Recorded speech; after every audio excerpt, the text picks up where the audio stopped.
کوئی پرابلم نہیں ہوتی ہے. تو دیس تھنگ وی مسٹ, اور آج کے حساب سے کل کا جو ایک سپریم کورٹ میں پرابلم آ رہی وہاں بھی ایک میسج چلا کہ فوج is very serious about. Okay, یہ آپ نے بڑی اہم بات آخر میں کر دی. آپ نے کہا سپریم کورٹ میں بھی میسج چل گیا, تو کیا انفلوئنس ہو سکتی ہے سپریم کورٹ آج کی پریس کانفرنس سے؟ دیکھیں میرے خیال میں ایسی بات نہیں ہوگی, لیکن یہ سوچ رہے ہیں کہ فوج نے اپنا یہ بتایا کہ ہم نے اپنے آفیسرز کے خلاف اتنی کارروائی کی ہے, تو وی ایکسپیکٹ کہ نیشنل سیکورٹی ایشو اس کے لحاظ سے بڑی ضروری ہے. ٹھیک ہے. سو شعیب شاہین صاحب, difficult times for P T I, آپ کو لگ رہا ہے کہ خاص طور پہ چیئرمین کے لیے it's going to be very difficult? دیکھیں اس میں تو کوئی شک نہیں ہے کہ پچھلے ایک سال سے جو کچھ ہو رہا ہے, 25 مئی کو پچھلے سال بھی واقعہ ایک ہوا تھا, صرف لاہور ایک شہر میں 500 وکلاء کو گرفتار کر لیا تھا. پورے پنجاب میں سب لوگوں کو یا ان کے گھروں میں چھاپے مارے یا ان کی ہیومن رائٹس وائلیشن کی, چادر چاردیواری کے تحفظ کو پامال کیا. اسی طرح یہاں اسلام آباد پورے میں جو کچھ ہوا تھا وہ سب آپ کے سامنے, اور اس دن سے لے کر آج تک آج ورسٹ کنڈیشن ہے. آج مجھے بتائیں کون یہ کہتا ہے کہ 9 مئی کا واقعہ درست ہے؟ ہر بندہ اس کو مذمت کرتا ہے. خان صاحب نے بھی مذمت کی ہے, تمام پی ٹی آئی کے لوگ بھی مذمت کرتے ہیں. بات یہ ہے دیکھیں پہلی بات تو یہ ہے کہ یہ کون کہہ رہا ہے. سوشل میڈیا پہ جب آپ کوئی بات کرو گے تو اس کا تو ہر طرح کے لوگ باتیں کرنے والے ہیں, اس میں کوئی یہ تھوڑا ہے کہ کسی ریسپانسیبل آدمی نے یہ بات کی ہے.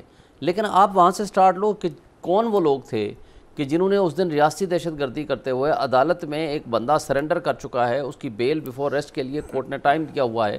آپ عدالت کے شیشے توڑتے ہو, وکیلوں کو ڈنڈے مارتے ہو, آپ اس کے اندر عدالت کو عملے کو تشدد کا نشانہ بناتے ہو. Chairman P T I said کہ جس کو سب سے زیادہ فائدہ ہوا ہے وہی اس میں انوالوڈ ہے.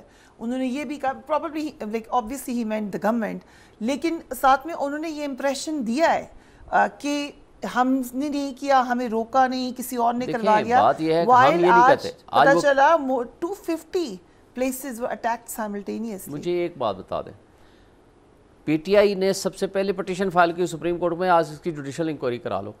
جوڈیشل انکوائری میں سب سچ سامنے آ جائے. مجھے بتا دیں لاہور میں یہ کہتے ہیں کہ 2 بجے سے واقعات یہ پلاننگ شروع ہوتی ہے, رات 10 بجے تک کلمینیٹ ہوتی ہے. نہ کوئی پولیس والے روکتے ہیں, نہ اس دن سول ایڈمنسٹریشن کا کوئی سنگل بندہ موجود ہے, نہ آپ کو شیلنگ ہوتی ہے, نہ کچھ اور ہوتی ہے. There is a negligence. یہ اس کے اوپر یقیناً پتہ چلنا چاہیے نیگلیجنس ہے یا جان بوجھ کے کریٹ کرایا گیا. مائی کوسچن از, گاڈ فوربڈ میں کوئی کرائم کر دیتی ہوں, لیٹس سے مجھ سے مرڈر ہو گیا, اللہ نہ کرے ہو گیا, تو کیا میری یہ پلی بن سکتی ہے مجھے کسی نے روکا نہیں؟ نہیں, ہم کب کہتے ہیں نہ کریں, ہم تو کہتے ہیں دیکھیں اس وقت جو ایشو ہے وہ یہ نہیں ہے. ایشو یہ ہے کہ بنیادی انسانی حقوق ہیں سیولینز کے. یہ 1952 میں قانون بنا اور 66 میں ایک 21D(12) کو ایڈ کیا گیا کہ ٹو دی ایکسٹینٹ آف سیولینز بھی اس کے اطلاق ہو سکتا ہے. وہ بہت لمیٹڈ سکوپ ہے. آئین آتا ہے 1973 میں, اور اس کے بعد 2010 میں ایک آرٹیکل 10A آتا ہے کہ جو یہ کہتا ہے فیئر ٹرائل ڈیو پروسیس. اور fair trial and due process کی پہلی کنڈیشن ہے کہ ایک جج, کوالیفائڈ جج آپ کا کیس کو سنے گا. یہ ہے بیسک باتیں. ہم کب کہتے ہیں کہ ان کو بری کر دو سب کو, ہم یہ کہتے ہیں let it be. somebody has orchestrated it. PTI is saying کہ ہم نے نہیں کیا. دیکھیں ہم تو یہی کہہ رہے ہیں, اب اس کو کون فیصلہ کرے گا؟ اس کا جوڈیشل کمیشن بنا کے فیصلہ کریں نا کہ کون نیگلیجنس میں ملوث تھا, کون ایکچولی اس میں ملوث تھا, کون لوگ تھے جو اس کے اندر ایکچوئل ایکٹیوسٹ تھے. کوسچن ہے کہ نیگلیجنس ٹھیک ہے, بات ایک ہے نیگلیجنس, ایک ہے جان بوجھ کے سازش. سے کہ مجھے کیونکہ گھر پہ گارڈ نہیں تھا اس لیے میں نے جا کے چوری کر لی. نہیں, یہ بات نہیں ہے, یہ بات نہیں ہے. ایک ریاست کے اداروں کو آپ right from the beginning, high court کے اوپر کون حملہ کر رہا ہے, کس نے سٹارٹ کیا اور رات تک کون اس پہ ملوث رہا, ان ساری چیزوں کو کون ڈیٹرمن کرے گا؟ ایکشن لے لیا نیگلیجنس پہ. نیگلیجنس کا اپنے پہ لیا نا, اس کے اندر جو سول ایڈمنسٹریشن ہے وہ کدھر تھی, وہ اس کے ایکشن کون لے گا؟ ان کے لیے بھی لے لے ایکشن. دیکھیں وہ جو ادارہ کوئی ہوگا, جوڈیشل فورم ہوگا, وہ ریکمینڈ کرے گا کہ یہ لوگ ملوث ہیں, ان کے خلاف ایکشن ہونا چاہیے. پہلی بات. دوسری بات ہے کہ ہم کب کہتے ہیں کہ ان کے خلاف ایکشن نہ لیں؟ سپریم کورٹ میں سمپل کوسچن ہے کہ سیولینز کے اوپر آپ یہ ملٹری لا اور ملٹری کورٹس نہیں بنا سکتے. This is the basic and fundamental question کہ لوگوں کے بنیادی انسانی حقوق آپ معطل نہیں کر سکتے. کسی نے جرم کیا ہے, قانون کے مطابق آپ سزا دیں. آرگیومنٹ کہ پی ٹی آئی کے زمانے میں بھی یہی ہوتا رہا ہے. دیکھیں اگر ماضی میں فریہ اگر ماضی میں غلط ہوا ہے تو آج بھی نہیں. ایکسیپٹنس 2 باتوں میں ہوئی ہے. اگر یہ درست ہوتا کہ آپ سیولینز کے اوپر اپلائی کر سکتے تھے تو آپ کو 21ویں ترمیم اور 23ویں ترمیم کیوں کرنی پڑی؟ آپ کو آئین میں تبدیلی کرنی پڑی. آئین میں تبدیلی جب آپ نے کی، آپ نے یہ لکھا اس میں کہ یہ کسی پولیٹیکل ورکر کے خلاف استعمال نہیں ہوگا. چونکہ آج جنگ کی سی کیفیت ہے، آئین کے اندر یہ آپ نے درج کر کے کہا یہ 2 ایئرس کے لیے ہوگا. ابھی ٹرائل پینڈنگ تھا، 23ویں ترمیم کے ذریعے آپ نے 2 سال کے لیے مزید ایکسٹینڈ کر دیا. اگر آئین میں ترمیم کر کے 2 سال یا 4 سال کے لیے آپ نے مختص کیا تو پھر آپ کو آئین کی ترمیم کی ضرورت کیوں تھی؟ اگر آپ نے سویلین کے اوپر ایز اے ہول لگا سکتے تھے، آپ کو تو پھر کرنے کی ضرورت نہیں تھی. آپ ایک دم اٹھاتے بندوں کو جا کر کے آپ ملٹری کورٹس کے ذریعے ٹرائل کرتے. تو اس لیے آج جو بنیادی چیزیں، اچھا ماضی میں غلط ہو گیا، ہم فرض کرو یہ کہتے ہیں ماضی میں ماشاء اللہ غلط لگا، تو کیا آج بھی لگا دینا چاہیے؟ یا کل ماضی میں غلط ملٹری ٹرائل ہوا اور وہ میٹر کورٹ میں نہیں آیا تو کیا آج ہم وہی کام دوبارہ دہرا دیں؟ اس میں مورل ایک آرگیومنٹ بنتا ہے. ایک اگر میں ہیڈ ہوں اور میں نے ایک طریقہ کار رکھا ہے اپنے آفس میں، دوسرے ہیڈ کو میں کہہ رہی ہوں آپ ایسے نہیں کر سکتے. اس نے نہیں رکھا ہوتا. دیکھیں ملٹری ٹرائل جو ہے اس کے لیے پرائم منسٹر کی اجازت کی ضرورت ہی نہیں ہے. اس کے لیے ضرورت یہ ہے کہ اگر وہ ملٹری لا اپلائی ہوتا ہے ان کے بخور اور انہوں نے اٹھایا، اور بظاہر جو بھی ایک چیز ہے قانون قاعدہ ہمارا کانسٹیٹیوشن اینڈ آئین جو کہتا ہے، اب اس کی تشریح سپریم کورٹ نے کرنی ہے. اب یہ کہنا کہ سپریم کورٹ کو ایک میسج چلا گیا، سپریم کورٹ فائنل اتھارٹی ہے جس نے ڈٹرمن کرنا ہے، آئین کی تشریح کرنی ہے، قانون کی تشریح کرنی ہے کہ کون سی عدالت میں ٹرائل چلے گا. کوئی یہ نہیں کہہ رہا ان کو اٹھا کر کے گھر بھیج دیں. ہر شخص یہ کہہ رہا ہے، عدالت یہ کرے گی کہ جی ان کا ٹرائل